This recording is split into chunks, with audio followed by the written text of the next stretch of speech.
Welcome to the Fit Dad Club podcast. My name is Travis Jones. I'm here with Jason Barrett, and we are doing part 2 of kicking your 2024 right in the dick, right? It's about kicking our 2024 goals off with a bang because we want to have the best year ever. And I think that is the biggest thing. It's setting goals, it's achieving goals, and not living every year on repeat. If some of you have done that in the past, it's time to make a change today. For anyone watching this on YouTube, all the stuff behind me is just Christmas wrapping and everything. Toys are everywhere from school holidays. So my room is not my temple today. My room is the kids' temple of clothes and Christmas toys. And you're just borrowing. Yeah, exactly. And I'm just borrowing it. Jace, how you doing today, buddy? Yeah, good. We've still been getting those sort of 5 o'clock, 5:30 a.m. wake ups, which has been, just taking it as an advantage for productivity. When your child forces you to be in the 5 a.m. club, she's like, "Come on, Dad, you got to step your shit up." So that's where we're at today. But doing really good. Hope you're all out there enjoying the second week of 2024. Kicking off, for a lot of people, it is their first week because a lot of people kind of write off that first week. It's just like, some people aren't working during that time or they start work halfway through. It's like, it's not a real week yet. But if that is you, all right, well, welcome back to reality where, life still goes on regardless of how close it was to New Year's. And if you weren't that person, then well done. You're a week ahead of everyone else. So let's jump into the part 2 of creating your best 2024. We're looking at goals and how to achieve them in areas of family, fitness, and in finances. These are, principles that will be applicable across all these areas for yourself, whether it is about your relationships, your relationship with your kids, your fitness, which is obviously the biggest thing that we tend to talk about here, and then also your finances. And you'll find, and this is one of the things that a lot of guys that I coach, as well as you, Trav, will find is it's not just about, eat the right food, hit the training sessions, and see you next week, because everything is so interlinked. And if you're having trouble with your, relationship, that's going to cause you issues with your food. That's going to cause you not train. If you don't have money, then you can't afford the food or the gym membership or whatever, right? All of these things are interlinked and they cause stress and they have competing priorities. And it's important to not just let a couple of them go in pursuit of one. Because we talked about this last week, right? If you haven't listened to last week's, highly recommend you do, because it does lay a lot of foundations for the rest of what we talk about. But you lose a lot by just kind of dialing in or trying to dial in on one thing at the expense of all others. Like, unless you're an elite performer or like an athlete in the sense that you're competing in like the Olympics, or you are, a bodybuilder who's, hit the peak, you're going into Mr. Olympia, you don't need to dedicate your entire life to this stuff. It's meant to be bite-sized. It's meant to be something that you can manage and fit in among part of your life. But I think that's one of the biggest issues, is that guys kind of tunnel vision on it. I tunnel vision on my fitness for 12 weeks or a 10-week or an 8-week challenge. And then after that, surely it'll just maintain itself. But that's just not the case. It requires that constant updating and that constant balance of, well, what is my biggest priority right now? And it's constantly in flux and shifting. And in the last week, I haven't gone to the gym much. We spent some time with my gran, Imi's great gran, up in Lancelin. During that time, it wasn't the most important thing for me to go out and do my workouts and that kind of stuff. Although I did do a couple of sprint intervals, which I saw how fast can I run at this pace? Turns out not very far. So I learned that about 2Ks is my limit at like a sub 5-minute pace. So that'll be nice to get up. But that was my tangent and my introduction into what we're going to be talking about today. Yeah, man, I'm excited for 2024 and another 52 episodes with you. And I think for us to do this, it takes mindset and grit, and that's where we're taking off today, because it's showing up every day, showing up every week, even when you might not feel 100% or you might not be 100% there because you've got a lot of things going on. But for us, like we talked about before, there's 3D goals. There's fitness, there's family, and there's finances. And in that finances does come your job, does come your business. And for us to create impact this year, which is our theme of the year, is to create more impact. It's really showing up every week and trying to provide as much value as possible for you guys who are listening out there. Dads, for all of us, our goal and our duty is to impact, our families and those around us with the best version of us, because most of the time people don't listen to what we say, they listen to what we do. So mindset's the biggest thing, right? We have to talk about mindset before we talk about grit, because our mindset is the way we view the world. There's going to be challenges this year when you're embarking on your Masogi, which is the big goal that we talked about earlier, whether it be a marathon, a 10K, it could be losing 40 kilos. You have this big challenge that is the theme of your year. You have, maybe you're saving $10,000. You're going for that job promotion. Maybe, you're going away on a holiday with your family. You create these days for your kids each month. I'm not sure, but inside that, there's definitely going to be obstacles that are going to stand in your way, because it's not smooth sailing. You don't just go, I'm going to achieve these goals this year, and all of a sudden you achieve them. No, if it was that easy, everyone would have abs, everyone would have all the money they want, and everyone wouldn't get divorced. They'd have the best relationships, right? But because there is obstacles, because we live in reality, and because sometimes we're a bit messy, like my room, we have to understand, how do we continue to navigate this whilst it is challenging? And that's based on how you view the world. If you've had obstacles in the past and challenges in the past, and it will happen again this year, and you start to look at it as this always happens. I can never lose weight. I can never get ahead. And we start to have that negative dialogue because we see the world as something that's squashing us down. The world is happening to us, and we aren't in control of our destiny. We aren't in control of our progress in life. Then, of course, you will fail. Of course, you will have those setbacks, and those setbacks will actually define your year. You won't define your year. Your setbacks will define your year. And it'll be just another notch in the rung of you not achieving what you set out to achieve. There's a reason by, I think it's like January 21, 90% plus people give up on their New Year's resolutions. They don't have clear plans. They don't have any grit. Their mindset's fucking shocking. And they haven't understood that, it's not going to be easy. It's going to be challenging. If it wasn't challenging, you would have already done it. So you have to go, no, there will be challenges. You identify challenges, and you understand there has to be sacrifice, and you are willing to pay the price, because you have to pay a price. I am willing to pay the price, and I am in control of my actions. I am in control of my emotions, and I am in control of my direction on this planet. The world doesn't happen to me. I happen to the world. And I think there's a big difference with that, because I think when we feel like the world is determining our direction in life, we feel powerless, right? Or I guess just disempowered. But when we feel like we have control of where we're going, we feel like we hold the power. It doesn't matter what you throw at me. I will find a way. I'll get over the hurdle. I'll get over the bridge. I'll get over the wall. I'll smash through the door, and I'll achieve my goals, because when we can't hit plan A, we go plan B, C, D. There's 26 letters in the alphabet, and we just keep going to the next plan, because there is a power of agency inside of us. We know inside us that we have the power to control our life, and we have the power to change our life as well. And I think that is the most important mindset that we need to take into 2024. I think a lot of people find it easier to give up, and they find it easier to just not go to the next plan and the next plan and the next plan, because they will internalize the failure, or internalize that struggle. And we talked a little bit about failure at the end of the last podcast, but how important it is to see any roadblock as a challenge, not an obstacle to overcome, as opposed to a definitive, you're done, go home. So make sure that when you are, trying to achieve something, and maybe it doesn't work. Like I was trying to go for some runs, and my ankle started really sort of giving me some grief, and I'm like, all right, well, does this mean that I have to stop? No. Well, let's get some assessment. Let's see, if I got the right shoes, am I doing the right warm-ups? So let's start going down the line of things. Are there some things I can do to make this better? And then if it, after all of that, it still persists, it's like, well, what are some other things I could do? Maybe I'm going to take up fucking bike riding. I'm going to be a long distance biker and build my calves up from tiny little things, right? Maybe that'll work for me. Maybe that's actually the goal I should aim for. But I love the idea of looking at mindset as the set of filters that you applying to the world, because the world just is, right?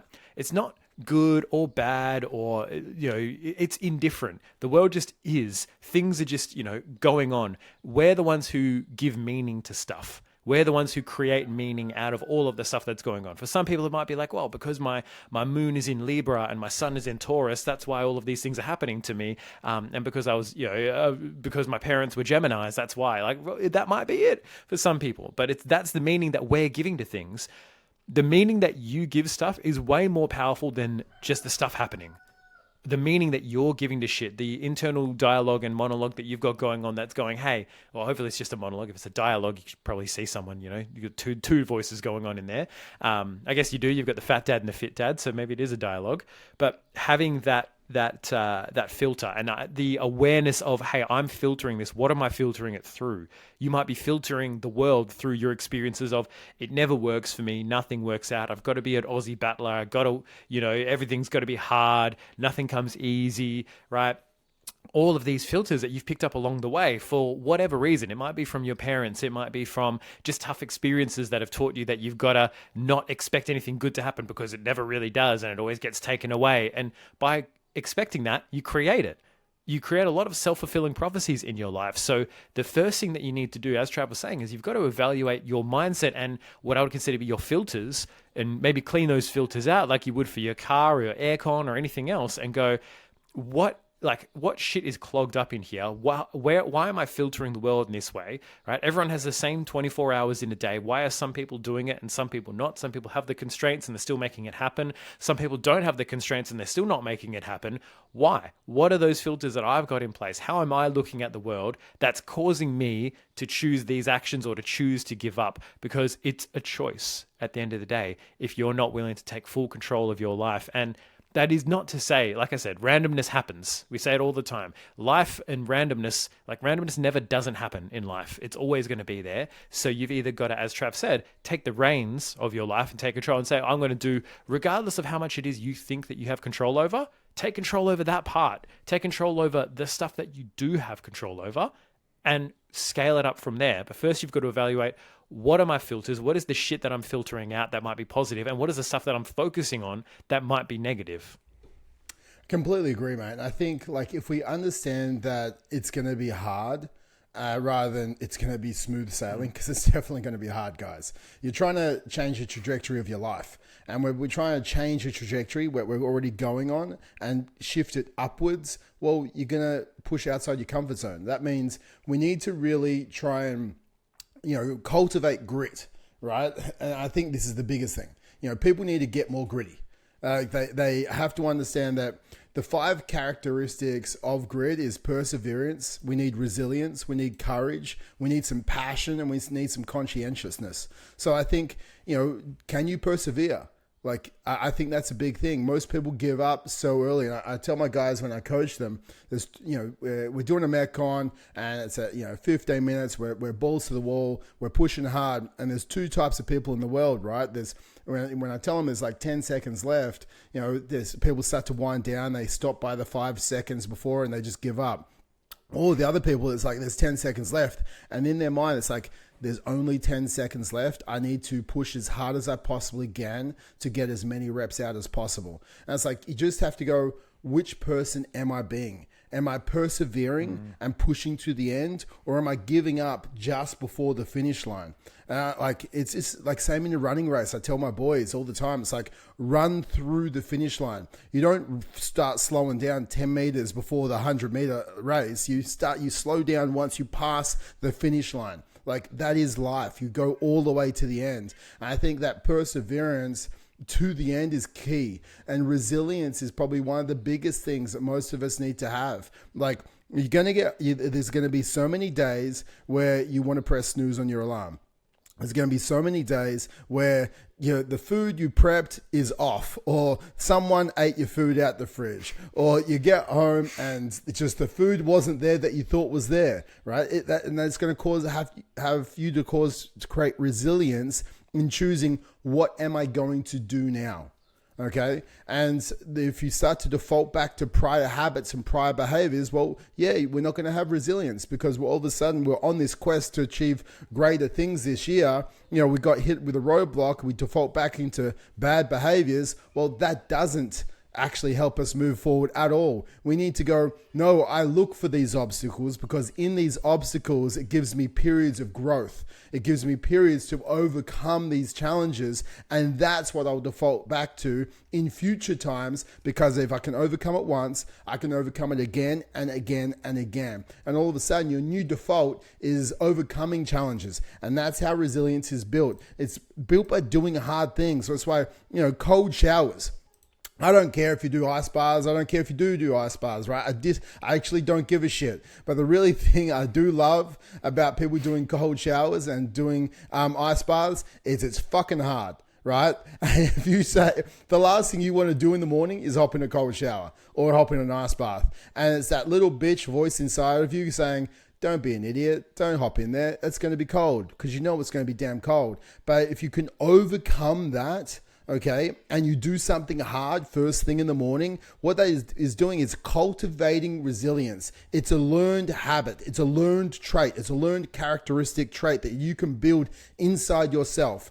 And by doing something hard first thing in the morning, what it does is it sets the tone for the day. It's like you put a check in the yes column to start your day, like, fuck, you can do anything to me. You're not going to put me in an ice bath, because I did that. I didn't want to do that. And I did it again and again and again. So guys, resilience is massive. And I think also being courageous.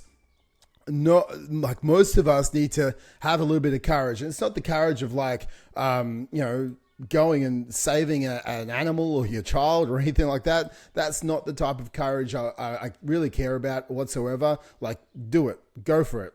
But the type of courage I think most of us bitch out on is when your friend's like, oh, you're still doing that diet thing? Or like, why don't you have another beer? Or, well, come on, man, just have a pizza with us tonight. And if it's not on your plan, have the fucking courage and the set of balls to tell them to fuck off, right? You have to actually step up to the plate and have the courage and resolve inside yourself to stay true to your mission. And that's the actual courage that I care about. It's the character trait of courage, not the courage of doing crazy ass shit. It's the character trait to being courageous within yourself to stay aligned to the behaviors that you said you were going to do. And that is the courage that no one can take away from you. If you can cultivate that and you can develop this, you can develop and achieve anything inside your life.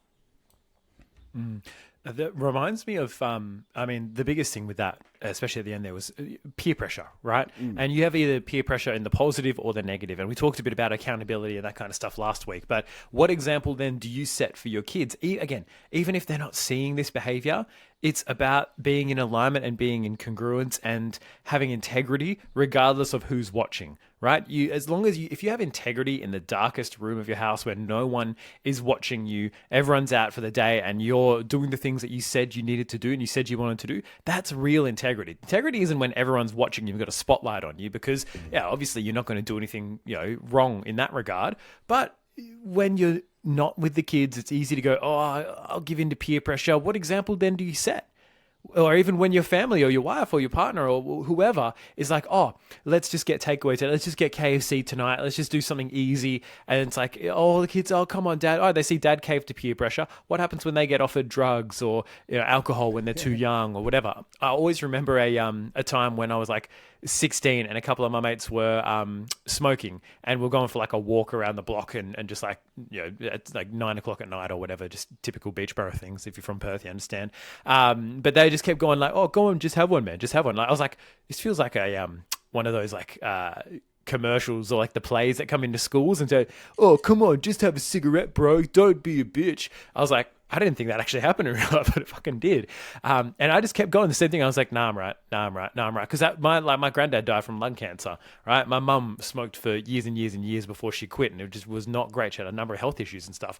Like, all of that stuff out. I was like, nah, that's like, I have no desire to do this. Just kept going, nah, I'm right. And then a couple of them were like, oh, come on, just like, don't be a pussy or whatever. One of the guys actually was just like, nah, just leave him alone. If he doesn't want one, he doesn't want one. And it's like, those are the real people as well. And knowing that the people in your life, when you say you want to do something or don't want to do something, will support you unconditionally. Like, there's an element of, as guys, we'll take the piss out of each other a little bit, whatever. It's like, oh, Robbo doesn't want he doesn't want a beer. He's having one of his protein shakes today. there's a bit of like the ribbing, but then when it comes down to genuineness, they're like, nah, but seriously, like good on you, man, proud of you or whatever. And then they start to see the results. And what we've noticed with a lot of our guys, the friends will start to see the results, and then they'll be like, that's pretty good, man. What are you doing? Yeah. What's going on? How'd you do that? I want to lose the belly too. Like those are the real people eventually. Yeah, there are people who are a bit shit. You got to sort of cultivate and create your list of people who maybe aren't pushing you towards being the best version of yourself in 2024. But as Trav said, that requires grit. That requires a level of courage to, go against the norm and go against the grain of maybe what's been going on in your family, maybe what's been going on in your friend group for 10, 15, 20, 30, 40 years. You've got to break that cycle. And that does require courage, and that does require grit. So rather than thinking, oh, maybe I'm just being a little bitch by not having the pizza or the beer, whatever, it's like, no, you're being a little bitch by giving in to that peer pressure when it goes against what you want. And that kind of reflection point is what I want to touch on here, is always reflect back to, is this going to bring me further away from or closer towards the things that I want this year? That's the ultimate guiding post. If you don't have that, that's what this whole podcast and the last 2 episodes have been about, is creating that Misogi, first of all, that big defining event, that big goal that you want to achieve. And is this going to move me further towards that or further away from that? And then that's the only filter that you need to apply to your decision making. That's the only thing that matters. You can make it very black and white for yourself, and then it's not this, oh, it might. I mean, it's like, no, if something's going to bring you towards it or away from it, and then you just live by that alignment. But as Trev said, it requires resilience, it requires grit, it requires having the right mindset to filter out all the bullshit, because you can have as much grit as you want, but if you've got to grit your teeth through 100,000 challenges, eventually, like, everyone's going to have their breaking point. The goal is to minimize the amount of challenges and to minimize the friction so that you don't need to access the grit all the time. Because, I mean, I think even like Dorian Yates, one of the Mr. Olympia multiple times, biggest bodybuilders in the world, he would wake up having nightmares that he had gone off his diet and eaten like ice cream or chocolate or whatever. And then he woke up in a panic, and he's like, oh, no, I know it's all good because I just don't keep that stuff in my house. Right? And that's a level of food, being anal about food that we don't want you to get to. But if he's not testing his grit and his resilience, like, oh, I've got to make sure that ice cream's in the house, but I'm just not allowed to have it, and I've got to grit my teeth. It's like, no, just make it fucking easy for yourself. Trav and I were talking about this, find the path of least resistance for you that works best for you. Right? In all areas, when it comes to your relationship, what's an easy thing you can do that your wife loves? Even if it's like setting yourself a reminder to send her a message in the morning, like if you work FIFO, to send her a good morning message and that you love her, or send her a little video just to say, hey, I'm thinking about you, or whatever, or send one to the kids, whatever. Have those little easy wins that will help you be more productive, be more affectionate, be more, fit, be more loving, be more on time, on task, whatever. Find those little strategies, regardless of what they are. You don't have to try and grit your teeth and white knuckle through it. You've just got to find the way that works for you, and then you've just got to stick to it. Exactly, man. I completely agree. And I think everyone has to find that least path of resistance so they don't have to rely on grit and willpower. But knowing that, because if you're relying on being gritty all the fucking time, like, that's hard. Like, it's draining, it's tiring, and you'll eventually break. Well, most people will. But if you can try and orchestrate your systems, okay, because you remember, James Clear says, you don't rise to the level of your goals, you fall to the level of your systems. If we don't actually cultivate that little bit of systems in our life to make it a little bit easier, and then we only have to get gritty when the systems fail. And then if they do fail, you reflect and you grow and you make the systems better. But I think it's making sure that we create those systems around our life so we don't have to use grit all the time as well. But shifting from this, I think the last bit of the mindset that I think we need to understand is making sure that you have a growth-based mindset this year. Like 2024, you have to get rid of the fixed-based mindset and move to a growth-based mindset. A fixed mindset, people feel that their abilities are fixed, right? Like, you might have heard people say, I'm not a runner. I can't lose weight. I'm not a reader. I can't cook, right? That's fixed-based conversation and fixed-based mindset. Like, a growth-based mindset is the belief that our abilities can be developed. You just have to want to develop. You have to have the grit, and you have to have the overcoming of the challenges to develop them. So Remember, guys, I don't care if you're 40 kilos overweight, like you can become a runner. I don't care if you don't know what a saucepan is, like you can become a great chef. I don't care, or at least a fit dad cook. You're I don't care like where you are at the moment. The past is done. The future, and like there's the past behind us, the future is in front of us, and we're right in the middle. We're right there. And we get to determine what our abilities are going to be over the next 1 year, 5 years, and 10 years. And you can develop those skills and abilities like you're a first year apprentice right now, trying to transform your body. And over the next 3-4 years, like it gets easier and easier. And the first year apprentices are the ones that give up because they're just the shit kickers essentially. So it's like, it's tough. You do the grunt work and you stuff up and you're trying to learn skills and you stuff up again. But they keep coming back. And then all of a sudden, over time, they move through their apprenticeship. And that is just like life. Like when you're trying to change things, you need to go, I need to develop skills. I need to find people with those skills that can help me because it's harder to try and do it just by myself and go through the failures. And if I can go through someone's role model through success, then that's also easier. If I'm accountable by them, that's easier again. So I think you have to have a growth-based mindset this year. And guys, you might be thinking right now, I do have a growth-based mindset. And then if I start to question you, you might not, because you might have a growth base in one area of your life, but you might be fixed in other areas. Remember, we're three-dimensional, guys. We're fitness, family, and finances. You know, if I tell you to make an extra 20 grand this year and you're going to say, I can't do that, well, that's a fixed base mindset, right? I'm not going to tell you to make 20 million if you're making 20 grand right now. Well, you probably could, but that might be a little bit too far outside your comfort zone. But if we go 10% above, there's no reason why you shouldn't be able to do it, guys. You just have to have the growth-based mindset. You have to look at the skill sets, look at the abilities, and look at what you need to do. And then you start to execute on that plan. But I think it's so crucial. You have to have a growth-based mindset across all areas, being three-dimensional, to truly grow and change the trajectory this year for 2024. Yeah, and I think a big one that a lot of people screw up is the relationship, because it's like you've got the partner.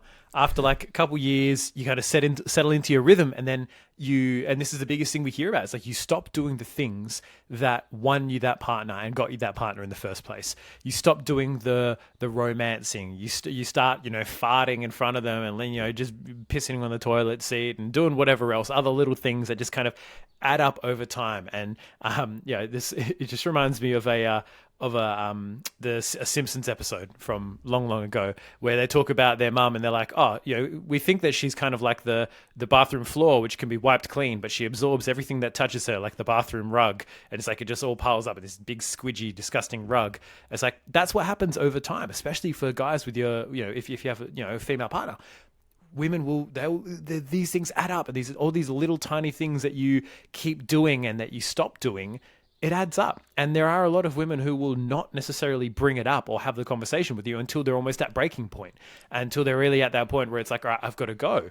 So you've got to be aware, and you've got to say, all right, well, how can this relationship grow? It's like, we've already had kids and we're married. It's like, it's not like there's another stage, quote unquote, for us to go to, but that's not what it's about. It's about the continual growth and the continual appreciation and the continual improvement of your conversational skills, of your prioritization of them above other things. Even though, I love you. It's like, yeah, but they need to hear it. Understand, continuing to work on your relationship, continuing to work on things like your understanding your love languages, right? If you haven't read the 5 love languages from a relationship perspective, highly, highly recommend it. It is a game changer if you're not aware of it. You get to understand, hey, the way that I'm expressing love may not be the way that she's receiving it. And as a result, I feel frustrated because I don't feel validated. I don't feel like she's recognizing all the love I'm putting out there. It's like, yeah, your version of love is mowing the lawn and working late because you're doing those things so the kids can have a backyard to play in, and you're working late to make money. But she doesn't see that. She wants quality time. And then you come home and you're fucking tired and you're not there. And you're like, why didn't you appreciate me? And she's like, why don't you love me? And it becomes this whole thing, right? So read that book. Ideally together, involve your wife, communicate with your wife as to how you're feeling. One of the biggest goals that I've set for my relationship in 2024 is to be less defensive. and to be more open. I find that that's a big cause of conflict in our relationship, is when I'm overly defensive, because ultimately I just don't want to let my wife down. I don't want to feel like I've failed her, or feel like I've made her upset, or feel like I've let her down, basically. That's one of my big things. And when I do feel that way, I get defensive and then try to justify, to try and alleviate the little bit of guilt. I feel like, oh, I let her down. I don't like that feeling.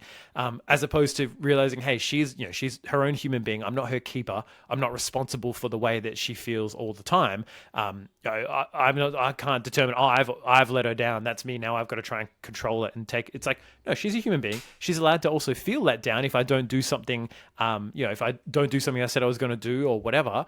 That's all okay. But that's my big one, is for me letting go of the defensiveness. So realizing that, especially in relationships, that's an area where you can really sit in that fixed mindset where, yeah, we're married, we're happy together, things are the same, all right? Well, things being the same in a relationship, it's called things getting stale. Things getting stale is what leads to them declining. So you need to be active in your relationship. Just like you can't not go to the gym for 6 months and then expect to keep all your gains. That's just not going to be the case. You can't not go to work for 6 months and expect all the money and your job to still be there when you get back, right? Unless you got long service leave, that shit does not count. So the biggest thing is, as Trav was saying, shifting that fixed to a growth mindset in all areas, and realizing that, hey, if you think something is fixed or stagnant or stale, it's like, that's because it is. And if you aren't willing to grow it, it's going to decay. So put the effort in, and put the attention even towards it, because it doesn't take much. A couple of conversations here and there, one date night a week or a fortnight, or one night, even what my wife and I do, we'll sit down and just talk about, like, how are things going in our relationship, have that meta conversation. It's like a business, working on the relationship as opposed to in the relationship, and giving that sort of bigger picture view. People don't do that enough in their business. They don't do that enough in their relationships. And they also don't do that necessarily enough in their fitness if they haven't got a coach who's doing that stuff for them. Mate, I so agree with that. And I think, with the relationship side of things, I think Tony Robbins' quote, which you probably took from someone else, but if you treat the relationship at the end of the relationship like you did at the start, the relationship will never end. So it's like so often at the start of the relationships with anyone, we go above and beyond, right? We want to win our partner over, our future prospective partner over. So, you take out the trash, you're doing this, you're doing that, like, you take him out, you're whining, you're dining, you're trying to be the best version of you. And then slowly over time, there's not a new partner, it's just your partner. It's the same as your car. You buy a brand new car and all of a sudden you're parking it away from other cars. You don't want anyone to scratch it. You're driving slower behind people, or you look after it so often and so well, and you want to clean it out. You want to make sure there's not rubbish in it. You make sure the kids aren't eating in it. And then, after 6 months, there's been a ding on the door from some idiot in the car park. A year later, there's food in there. A year later, it's just not as like it was, but now it's just a car, and you stop looking after it the same because it's just a car, right? And that's exactly the same as how people start to act with their relationships. You stop whining and dining them. You stop taking out the trash. Now it's like a chores list. Oh, no, you take out the trash. No, you take it out. And it's like, it's a back and forth. You don't go above and beyond. And I think your whole life, you should try and go above and beyond for your partner, because remember, guys, like, you chose that person, hopefully, to be next to you for the next 40, 50, 60 years of your life. Like, you chose that person, right? And they let that happen. And so I think, like, for this, it's like, you want to try and look after that person in all aspects for as long as you can. And with the love languages, the way I saw love growing up is gifts, right? If I love someone, I'm going to buy something from them, especially from my dad. And I thought that that's how you showed love. And you worked hard because he didn't really have much time for me.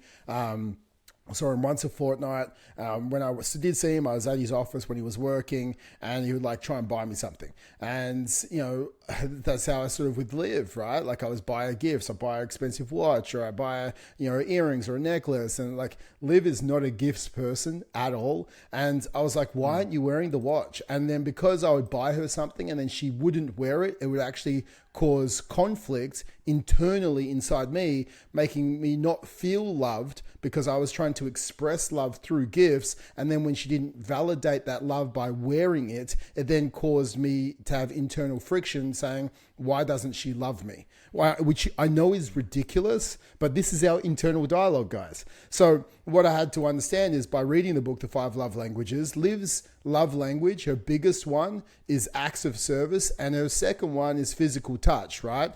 It's not the type of physical touch you're thinking, guys, get your hand out the gutter. It's just, being next to her and touching her, and it's a bit of quality time, but it's more physical touch, just touching each other. But, okay, acts of service. So me not having to be asked to put the trash out, me helping out around the house more, her not having to say, hey, can you do this? But me knowing I can do that just because she appreciates it. And it's not her saying, oh, thanks for putting out the trash today, Travis. That was a great acts of service inside love. Like, you just do it. And it creates, she feels it. And I know she feels it. So for me this year is one of my daily habits, because I slip in and out of it. I try and be better, but again, 2024, we're always trying to level up. I'm a really big ticking off of a list kind of guy. I love that little dopamine kick. For me, it's like 15 minutes a day tidying the house at night. Right? Like we've had dinner, I've read to the boys. It's like I'll walk around the house and I'll actively just tidy the house so I can be the best version of me, because I know that if I can help as much as I can, and I'll probably no one comes into this room except me, so I need to do this myself. But it's just making sure that I can help and I can give those acts of service. And I was talking to one of my guys yesterday about his 2024 goals, and we're talking about his relationship, and we're talking about date nights. He's like, where they live is actually quite rural. He's like, I can't get a date night out each week because like the babysitters, and it's just not the restaurants where he lives. I was like, don't worry, like I'm the same. But instead, it doesn't always have to be a date night, guys. It can be a date lunch. It can be a date breakfast. It can be a date coffee date, right? Like you want to date your wife. And I think, remember, guys, you didn't always have to have an elaborate date when you first started going out with them. Like, it doesn't have to be an elaborate date now. You can literally just go to coffee and not be on your phone and have a date once a week where you're present with them, talking about your hopes, your dreams, and talking about how the week was, talking about how they are and how you are, and actually having a great conversation and communicating and being present with your partner. I think that is a massive thing. So maybe you do go out for dinner once a month or once a fortnight, but you have a date every week. And I think it's actually just dating your wife is such a big thing as far as having those 3D goals. Picnic. Here's your hack. If you have a backyard or you have a park, get a picnic rug, get a couple of, champagne glasses or whatever, fill it up with soda water if you're, if you're on the shred life.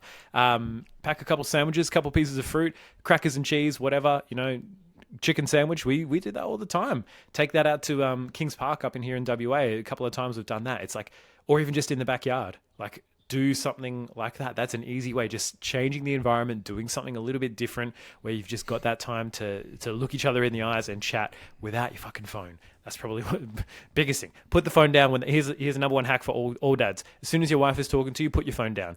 Just lock it and put your phone down and look her in the eyes. She'll be like, whoa, what the fuck? And she's like, I was actually going to ask you to Google something for me. Yeah, damn it, Jason. But I think that kind of leads us into, for me, a little bit more about grit. It's like we've got the mindset we're looking at. We've got a growth-based mindset. We're looking to improve. We're looking to grow. We're going to get friction. We're going to get challenges. For a lot of people, your partners might test you a little bit, and it might be a little bit hard to get them on board initially with what you're doing. It just might be that bit of a friction. It's like, oh, he's doing something different. What's going on? And oftentimes when you do say you're going to do something, they want to see you prove it, and they're going to challenge you and want you to make it stick. Same thing with your fitness. You're going to get injuries and little pains, and you're going to not feel the best. Or your kid's going to start waking up at 4 a.m. and all this other stuff. That's all going to happen. So in order to get through that, you need grit. And grit is a combination of passion and perseverance. And the biggest thing for me is like my number one is like above perseverance is passion, because passion kind of leads into perseverance. It's like if you're passionate about what you're doing and you're excited about your goal and you're pumped to try and make it happen, right? Like for us, with this business, like we're trying to grow and impact as many dads as we can to help combat the wave of, childhood obesity that people are learning from their dads, from their parents, to increase the number of dads that are able to run around after their kids, to be there with them, to be active, all of that good stuff, being better role models. All of that is going to create a net positive impact on, if we're being cocky, on Australia as a whole, and eventually bigger than that, because it's a movement of dads who are just wanting to be better. That is exciting. We've got passion for that. We want to see dads do that and make that happen, right? It was passionate enough for me that I ended up running 5Ks, even though I haven't run in years. I've never run consecutively that far, but I set the goal. I was like, all right, I've got to set a bit more of an example here. I'm not built to be a jacked, swole bodybuilder, so let me lean into my long legs, right? But that passion about what you're trying to achieve will get you through the harder times until the harder times become easier. So number one is passion. Have a passion for what you're looking to do and why. That's why we talk about setting that why and saying, I'm not just doing this because, I want to get abs or I want to get fit. It's to be an example for my kids, to show them that there is a better way than this generation after generation of overeating and using food to solve our problems and all of that, like compounding. We want to cut that off with us. We want to be the last link in that chain of generational obesity and using food as a crutch. So we've got to have a passion for what we're looking to do, and we just need to have perseverance. Grit is the big differentiator between those who succeed and those who don't. There's the difference between people who get through and over the roadblocks and the people who give up at that point because the friction is too much and they just stop. Right? So you've got to have passion and you've got to have the ability and the willingness to persevere. And as Trav said, it starts by knowing that the journey is going to be a bit hard. There are going to be challenges, and making the rest of the journey that you can control as easy as possible so that when those things do come up, it doesn't eat into your reservoir of your grit. battery. Yeah, exactly. Yeah, your willpower battery, right? Like a Tesla. You got to keep that baby charged up. Don't drive 500 kilometers out where there's no Tesla charging point. But yeah, that's the biggest thing, is the combination of passion and perseverance. Yeah, man, I can't agree more than that. It's like, I think I want to really coin the term generational health. I think everyone talks about generational wealth, but no one really talks about generational health. Like, I want to be, for me... Well, they do now. They do now, exactly. It's like you want to be the dad that sets the example for the kids, and then you want to be the granddad who sets the example for the grandkids. Like I want to stay fit enough that I can still beat my grandkids as they're growing up in a run. And don't worry, Jace, you're not, now you're just a hybrid athlete, right? Like you were a lifter, now you're hybrid. So it's like people are like, what now do you I've do? actually got to get strong to justify my poor 5K times. Exactly. So you just do it. You identify as a hybrid athlete and you become one. Yeah, so I think, grit, guys, passion, perseverance. Like, I'm passionate as hell about this, So I you can tell the way I talk at times. It's like, I want the goals for some of my guys more than they want them. And I think that's okay at times, because as a coach, what we do is when people sometimes don't have the belief in themselves, if we have more belief, there's a transfer of belief. Like, you can transfer energy. You can also transfer belief to someone to help them believe in themselves a little bit more. Then they win a little bit, and then they win some more, and then they win some more. And we have tools in our tool belt to do that. Sometimes I have to micromanage to help transfer belief, but like it's the understanding that anyone can change their life if they want to. And all it does is just they have to ask for a little bit of help. But guys, moving out of grit, and I think, it's embracing the failures, it's having the passion, it's having the perseverance, to actually cultivate grit. I think there's a couple of things, and a bit of mental resilience. We need some daily affirmations. I don't believe in just, yelling out to the world saying, I am the best, look at me. Like, I don't believe that, but I do believe in giving yourself a high five in the morning. Like, Mel Robbins, like, she wrote the book, The High Five Habit. Like, I do believe in doing that. And I do believe in embracing where you are, embracing what you've gone through, and understanding that the day right then is always, every day is a pivotal day for the rest of your life. Because every day you're choosing to move forward or backwards. I think that's a big thing. So I walk up to the mirror, I literally high five myself, because you try and frown. Like, read the book if you haven't, The High Five Habit by Mel Robbins. But you cannot frown and high five. It doesn't happen, right? So you wake up, you look in the mirror, you high five that sexy motherfucker looking right back at you. And like you high five yourself, and it's like, you got me to today. We've gone through some highs, we've gone through some lows, but we are going to keep going. And just because you've had setbacks in the past, today is another day that we keep forging forward. And you have that power of agency inside you. So I think it's not about being woo-woo and rah-rah. And it's not a Tony Robbins ceremony. You're not going around hugging everyone. But it's just, it's being real and raw with yourself. I think that's the affirmations I actually like. It's going, no, you did this, you can undo this. And today, you are going to crush it. Right? And I think with the affirmations, today you're going to have some obstacles. And I know that you have the willpower and you have the resilience and you have the grit. Your name is Travis Jones and you can overcome them. I think it's just reminding yourself, like, deep down who you are, like cementing and anchoring. Your name is Travis Jones, or my name is, not your name. It could be Travis Jones out there. Take his identity. Just do it. Exactly. My name is Travis Jones. And I have the power inside me to do anything I want. Right? I can overcome anything I want. And it's my choice to give up or keep going forward when times get tough. And I am the type of person who chooses to keep going forward. And today is going to be another day where I prove that. And I think that's the type of real and raw affirmations I like. And I think, a bit of mindfulness also helps, and meditation. Again, if you haven't meditated before, I would also say try and start meditating. It definitely helps. I try and meditate. I try. I do now, and more. And it's, again, one of my things this year is just to meditate, every single day for at least 10 minutes. I have my red light therapy. I put it in front because I know the power of meditation when I do it consistently, how much better I am at when the stimulus happens, which is the outside world coming at us with a trigger, and my response. When I meditate, I can expand the gap between stimulus and response, and I can choose a better response. I'm not reacting, I'm responding. Okay. So when I don't meditate, I'm also react. When I do meditate, I'm also respond as if I'm the best version of myself.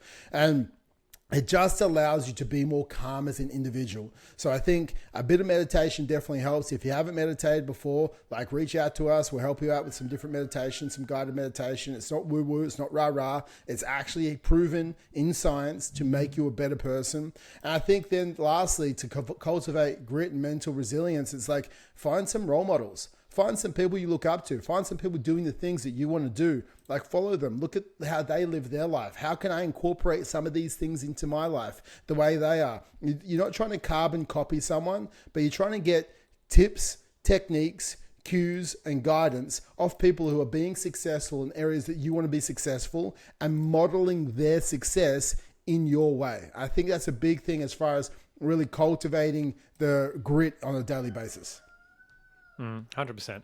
As we've talked about time and time again, you got to reduce friction. You got to reduce the roadblocks, find the path of least resistance for you, find out what your plan needs to look like, and then just start taking action on that.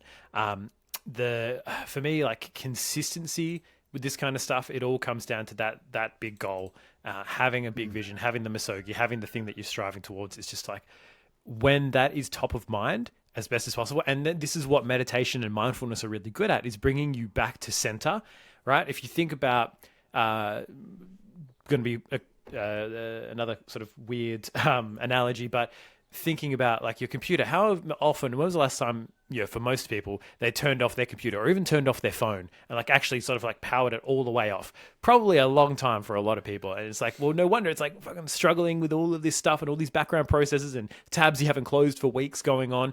And this is kind of what it's like when you're going through life without having something to bring you back to center. You're constantly getting a little bit further away, because you just keep doing and doing and doing and doing, and it just builds and builds and builds and builds, and it becomes this big, what they call monkey mind, where you're just all this other random stuff is going on. And what meditation and mindfulness or any kind of practice where you just stop for a bit and just try to intentionally either do nothing or bring yourself back to center, is just taking a couple of deep breaths, and then it's like, all right, letting go of all the noise of the world, thinking like, I don't need to be anywhere right now. I don't have to do anything right now. I'm just going to take 5 minutes for myself to get clear on how am I feeling, what's going on. Especially for guys, we struggle to, especially in the moment, we struggle to articulate how we felt about things that have been going on. And it takes us sometimes 12 to 24 hours to really get to the core of, how did I feel about this event that happened, or what this person said to me, or how my wife spoke to me, or whatever. Like, rather than reacting immediately in anger, it's going away and saying, hang on, why did I feel that way? And then you can have a conversation. Hey, I felt this way because when you said this, it made me feel like this. And that was a big thing for me and it upset me. It's like, then you can have a proper conversation rather than when you're constantly out and all these other things are going on. It's like, oh, that was mean. Oh, fuck you. Or, get fucked or whatever. How dare you?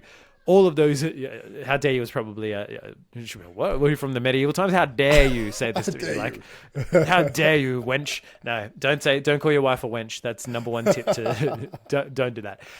But that mentality of like everything's going on and then I'm just going to react comes because you've not reset your operating system. You've not powered off your hardware for a second. And that's what your goal is to do with meditation and with that mindfulness. It's just to stop, bring everything back to center, remind yourself, hey, what's important to me? Why am I doing this? How am I feeling? It doesn't even necessarily need to be, the most positive affirmations that you do in that time, although it's a great way to finish it. Once you get clear on how you're feeling, it's like, all right, I'm feeling a bit overwhelmed right now. There's a lot of stuff going on, but and that's okay. It's okay to feel that way. But you know what? I'm also Travis Jones and I can fucking make this happen. And I've gotten through harder things than this. I ran a fucking marathon without an appendix and I lifted a car off my entire body. And every year that story is going to just get more and more inflated till he's like single arm bench pressing a Chevy. Like, Exactly. but that mindfulness and meditation to bring you back to center is what's going to allow you to then go, all right, yes, now I'm refocused on what is important to me, because we lose sight of what's important when we get caught up in all the busyness. So you've got to give yourself some stillness to remind yourself, number one, how am I really feeling? And then number two, what really matters to me? Mate, 100%. I think lastly, just before we wrap up today, I think there's a concept because using a power list, and it's just a really a focus list. Andy Frisella calls it the power list. Now it's a focus of like 5 things each day. And I really like it. It gives me focus. We create challenges about it. I'm using the Project Fit Day for a 90-day challenge for myself at the moment that some of our guys are going to start undertaking in a couple of weeks, which is, just focusing on 5 key areas in their family and fitness on a daily basis to up level as a father and also in your fitness. And for me, each day, this isn't just my power list, but these are the 5 things that I want to nail each day at the moment, which is making sure that I hit my 10K steps, making sure that I do a 20-minute plus workout, make sure I do 10 minutes of meditation because it's a key thing of one of my things I want to do each day, especially for the first 90 days to cement the habit this year. I want to make sure that I'm having some family time every day, like at least for 20 minutes every single day. I want to have that. I'm nailing these things. I want to be also tracking my nutrition. So I get 5 points across the board, and these are my 5 key areas that I want to be ticking off. And if I'm doing it, it's like 35 tasks a week where I'm up leveling as a father. I know I'm up leveling in my fitness as well. So I know then I'll come out the other side of this 90 days, a better version of myself. But when we look at the power list, all it is every morning you write the 5 things you want to achieve. And it could be doing a 20-minute workout. It could be hitting your steps. It could be, one of your tasks that you need to do at work. And it's like, okay, I need to reach out to 10 new prospects. Or it could be like doing the 15 minutes of tidying each day. It's just part of your power list. And you might do your power list and you might finish it by like 11 a.m. Doesn't mean you clock off for the day. You just start moving on to other tasks. It's just the power list of the 5 most critical tasks you need to do on the daily basis that you are trying to install into your life because these habits aren't currently installed.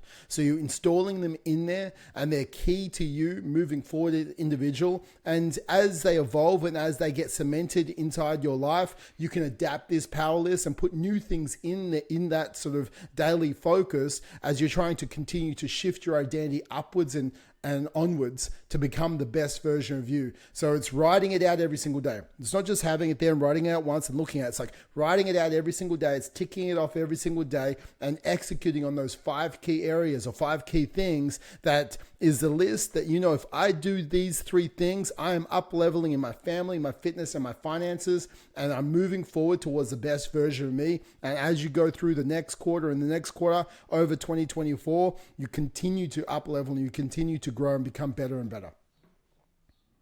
100%. It's that compound effect, right? You just focus on getting that little bit, and it's just a little bit at a time, but the consistency is what will get you there. You don't need to focus on big quantum leaps over and over again. The compound effect of just 1%, 1%, right? If I've used this example before. If you're lifting weight, let's say you're bench pressing 60 kilos at the moment, and you add 1.25 kilos each side, so 2.5 kilos every single week. You do the same, let's say 10 reps, right? 10 reps at 60, 10 reps at 62.5 the next week. If you could just keep doing that forever, like everyone's like, oh, that's such a tiny amount to add. Or even if you add it to a deadlift or a squat, it's like 2.5 kilos. It's like nothing, right? It's like a fucking jug of milk. You do that every single week though. And at the end of 52 weeks, you've added it'd be like 125 kilos, I think. Hey. Is that right? 2.5 kilos, 2.5 times 50. I'm just going to call it. Let's say it's like 100 something kilos. Yeah, it is. It's 100 like plus kilos. Kilos. It's 100 plus 100 plus kilos. Exactly. You're benching 160 kilos at the end of the week. Now, guess what? You can't do that indefinitely because eventually it's like, whoa, this is, it's too much. But that's the concept of progressive overload, right? You eventually work your way up to being able to do these things. So don't concern yourself with, how do I bench 100 kilos? It's like, well, let's focus first on benching 62 and a half and then 65 and work our way up there bit by bit by bit, rather than trying to say, how do I achieve that? It'll be a lot more easy to achieve that when you're benching 95 than it will currently while you're benching 60. So don't concern yourself with the how of later down the line. Just focus yourself on the next 1% and then the next 1% and then the next 1%, just getting iteratively better and better. Don't think about, how am I going to do it in 3 weeks' time? I've got an event where I'm going away, and when am I going to fit the mindfulness or the meditation? It's like, don't focus on that. Just focus on getting it in every day for the next 3 weeks. Focus on getting it in tomorrow and today, and that's it, right? And if you continually have that sight, like ideally you're planning a bit further ahead than that, but don't concern yourself with the plan for that far out when you haven't even taken steps 1, 2, and 3 yet. Don't focus on steps 20 and 25 because they're just irrelevant. The path will change by the time you get there. Your abilities will change by the time you get there. Your consistency and your mindset will change by the time you get there. So create for yourself, create the mentality of just the next step, just the next couple of steps. Those are all you need to focus on to ultimately be your best version of yourself, right? Do plan ahead for your anniversary. Put that in your calendar right now if you don't have it in there. And then put a reminder in 2 weeks out to get gift. Look up what anniversary is it? Is it paper or cardboard or diamond or whatever, right? Hopefully it's not diamond. It's a fucking expensive one. But put that notification in your calendar and plan it in advance. But other than that, just focus on the next couple of steps and the rest will take care of itself. I think, mate, honestly, progressive overload, I think the biggest thing is it comes back from like ancient Greek philosophy. I think they talked about, or like an ancient Greek story. There was the story of Milo, probably Milo back then, of Croton, when, they saw him when he was older, this fully grown man, and he would carry a fully grown bull on his shoulders. And it's amazing feat of strength. And they're like, how are you so strong? And what happened is Milo, when this bull was a calf, that's when he started carrying it. And he would carry this bull on his shoulders every single day until it was fully grown. And obviously every single day, every single week, the calf becomes bigger and bigger and bigger until it's a fully grown bull. And that is the concept of progressive overload. I'm sure that's where it came from. But that is the story that they tell anyway, which is exact progressive overload in the gym, right? Except, you're putting 2.5 kilos on instead of carrying a fully grown bull around. If you can do that, film it, send it to me. me, I'd love to see it. But other than that, guys, like that is the concept of progressive overload.